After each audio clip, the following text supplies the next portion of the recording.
விதினா எது சார்? விதிங்கிறதுக்கு ஏதாவது அர்த்தம் உண்டா? நடந்து முடிஞ்ச அப்புறம் சொல்றதுதான் விதி. சார் உடம்பு சௌகரியமா ஆகுமோ சார்? அது விதியை பொறுத்து இருக்கு. எப்படி செத்தான்னா விதி அதாம்மா, சௌகரியமாயிட்டா அதுதான் விதி. இவன் ஒண்ணும் சொல்ல மாட்டான், விதின்னு ஒண்ணும் கிடையாது. எது நடக்குதோ அது விதி இல்லையா? அதானே விதிங்கிறது. எங்க வீட்டுல கிளவி செத்து போச்சு சார். 107 வயசு அதுக்கு.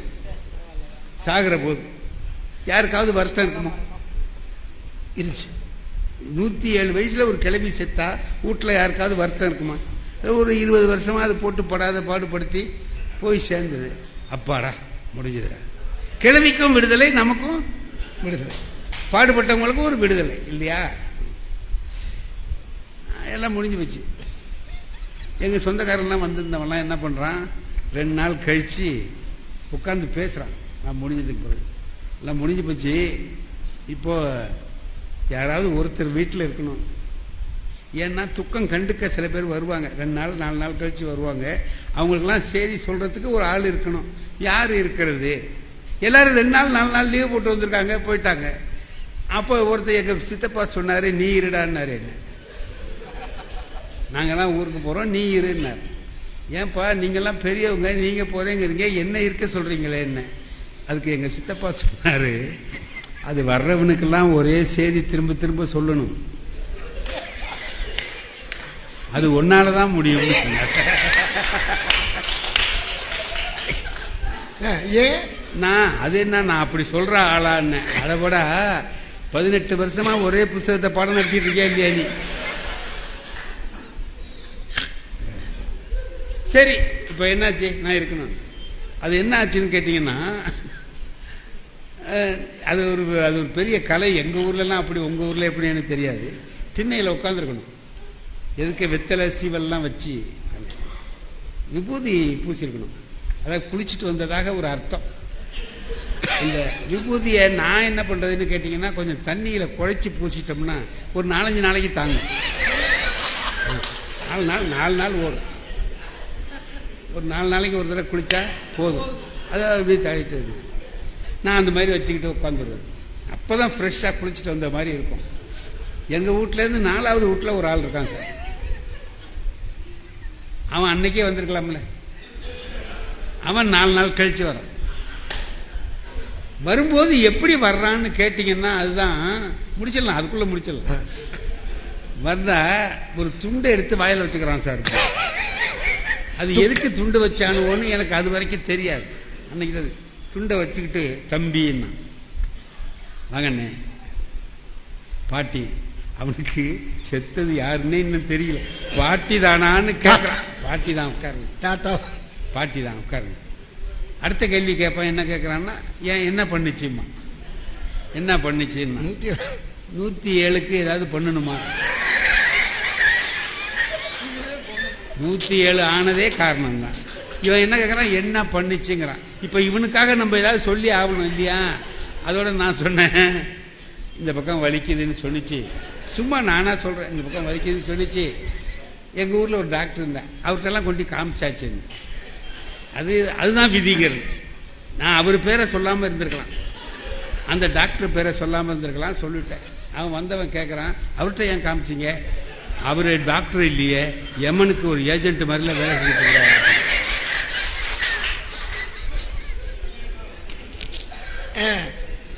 நான் அதுக்கு நம்ம என்ன பண்றது, இந்த மாதிரி பண்ணிட்டான், தெரியாதனமா இவர் பேரை சொல்லிட்டமேன்னுட்டு. ஏங்க அவருக்கு என்னன்னா, எமனுக்கு ஏஜென்ட். அப்ப நீங்க வேற என்ன செய்யலாம்னு சொல்றீங்க? 107 இங்க வலிக்குதுங்குது, நம்ம என்ன செய்யலாம்னு நீங்க சொல்றீங்க? ஏன்னா அடுத்த ஆளுக்கு சொல்லலாமேன்னு நான் கேட்கிறேன். அவன் சொல்றான், தஞ்சாவூர் கொண்டு காட்டியிருக்க வேண்டியதானே. தஞ்சாவூருக்கு அழைச்சிட்டு போய் எதை 107 108 அழைச்சிக்கிட்டு போய் 108ன்னா ஆம்புலன்ஸ் இங்க தெரியாது. கொண்டு போனா அது போற வழியிலேயே முடிஞ்சு அங்க கொண்டு போறதா? இங்க இதெல்லாம் இவனுக்கு ஆசை. தஞ்சாவூர் கொண்டு போயிருக்க வேண்டியதானே. சரி அடுத்த ஆளுக்கு வச்சுக்கிறேன், நீங்க போங்க அப்படின்னு சொல்லிட்டு அடுத்த ஆள் வந்தா சார்.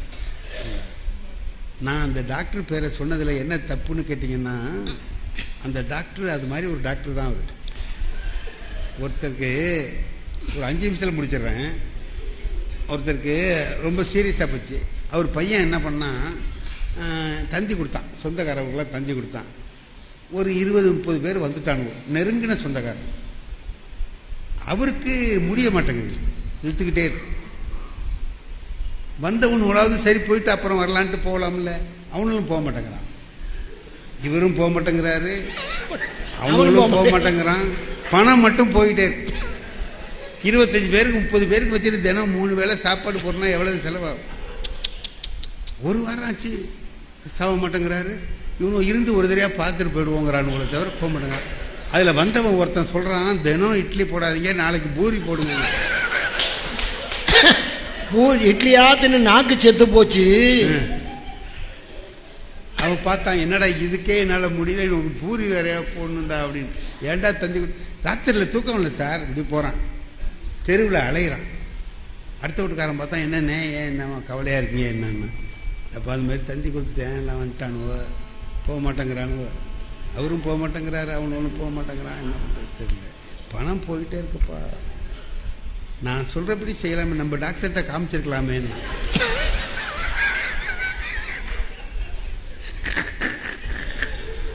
ராவண அவன் கேட்டான், காமிச்சா உடனே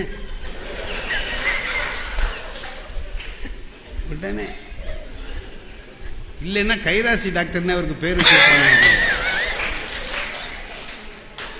கையை தொட்டோன்னு மேல என்னென்ன அப்படி சொல்றீங்க, 100 ரூபா செலவுமா கொண்டு காட்டு.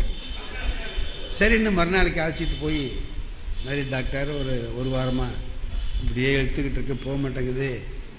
எங்க அடுத்த வீட்டுக்காரர் தான் அப்புறம் உங்ககிட்ட காட்டலான்னு ஒரு யோசனை சொன்னாரு. நான் அதோட வந்தேன், கொஞ்சம் நீங்க பார்த்து ஒரு ஏற்பாடு பண்ணீங்கன்னா நல்லா இருக்கும் அது சொன்னாரு. எத்தனை நாளா இப்படி இருக்குன்னாரு. 1 வாரமா. இவ்வளவு நாள் என்ன கிழிச்சியா? அன்னைக்கே வர வேண்டியதானே. அன்னைக்கே வந்து அன்னைக்கே 1 வாரம் செலவு மிச்சம் சொல்றான். தெரியாது, அவர் சொன்னவனு தான் எனக்கு ஞாபகம் வந்துச்சு. கண்டாய் அப்படின்னு என்னதான் அப்படி வச்சு இந்த கையை அப்படி தொட்டு பாப்பாரு. பார்த்துட்டு அந்த ஆளு என்ன சொல்றானா, தூக்கிட்டு போட்டு முடிஞ்சு வச்சு. அவர்கிட்ட வந்த கேஸ் எதையும் அழைச்சிக்கிட்டு போன்னு சொல்றது இல்லை, அவர் வாயால தூக்கிட்டு போ. அது தொட்ட உடனே போறதுனால அவருக்கு கைராசி டாக்டர்னு ஒரு பேர் வந்துருச்சு. அவரு பேரை நான் சொல்லி தொலைச்சேனா. ஒரு நாள் அவர் என்ன பண்ணார் சார், மெட்ராஸுக்கு போயிட்டு வர்றாரு. வந்து நாகூர்ல இருந்தா போலாம், வந்து இறங்குறாரு. நான் வந்து இறங்கி முந்தி போறேன், இவர் பின்னாலே ட்ரெயின்ல வர்றீங்க. நான் வந்துட்டேன். அவரு வந்து எனக்கு தெரியாது, அவர் வேற கோச்சில இருந்திருக்காரு, நான் வேற கோச். இறங்கி பின்னால வந்தவரு என்ன பார்த்துட்டாரு. புலவரே என்னாரு. ஆஹா, அவர் சவுண்டு மாதிரி இருக்கு அப்படின்ட்டு, சார் நான் வரேன் சார் அப்படின்னு. இருங்க, ஆனா இவரை கால நேரத்தில் இவரை பார்க்கறது அவ்வளவு நல்லது இல்லைன்னு தெரியும். தெரிஞ்சு நான் போயிடலான்னு பார்க்கறேன், விட மாட்டேங்கிறார். இருக்க, எப்படி வீட்டுக்கு போவீங்க? நான் ஆட்டோ பிடிச்சிட்டு போயிடுவேன் சார். ரொம்ப கார் வந்துருக்குல்ல, கார்ல அது நாம அழைச்சி கொண்டு உங்களை வீட்டில் விட்டுட்டு நான் போறேன். வீட்டில் விட போறீங்களா, வீட்டுக்கே விட போறீங்களான்னு தெரியல. சரின்ட்டு போனேன். டிரைவரை பின்னால உட்காருன்னார். என்ன முன்னாடி பக்கத்தில் உட்கார வச்சார். சார், அன்னைக்கு நடந்த ஒரு ஆச்சரியம்.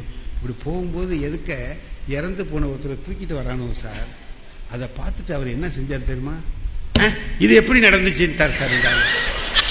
அதாவது தான் ஊர்ல இல்லாத போது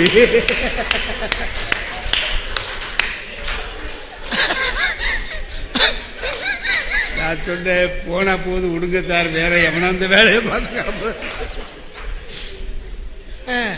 இப்படி இருந்ததா. இப்படி எல்லாரும் வர்றவன் பூரா என்ன பண்றான் சார், நான் சொல்றேன் அதுக்கு ஒரு மறு கேள்வி கேட்கிறான் சார். ஏன் அதை செய்யல?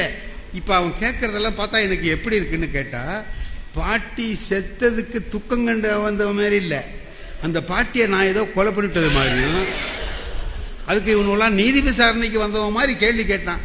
அடுத்தபடி ஒருத்தன் வந்தான், தம்பின்னா. அதே துண்டு வச்சுக்கிறது எதுக்குன்னு நான் அப்பதான் சார் கண்டுபிடிச்சேன். 107 செத்து போனதுக்கு எனக்கே வருத்தம் இல்லை, அவனுக்கு வருத்தமா இருக்கும்.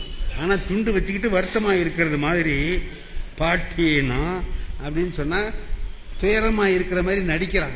இடையிலேயே சிரிப்பு வந்தாலும் வரலாம், தெரியாம இருக்கட்டுங்கிறதுக்காக தான் துண்டை வச்சு மறைச்சிக்கிறாங்கிறது எனக்கு அன்னைக்கு தான் நான் கண்டுபிடிச்சேன் அந்த விஷயத்தை. அப்புறம் அடுத்தபடி ஒருத்தன் வந்தான், தம்பி பாட்டினா, பாட்டி தான் உட்கார், என்ன என்ன பண்ணிச்சுன்னா ஒன்னும் பண்ணலன்னு.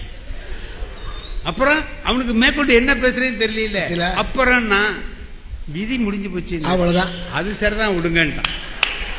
சார் எது சொன்னாலும் கேள்வி கேட்டானே, விதி சொன்னா கேள்வி கேட்டானோ இல்ல, அதுதான் அவன் சொல்றான். அத சொன்னாயா, அதத்தான் கும்பகர்ணன் சொல்றான் விதிடான்.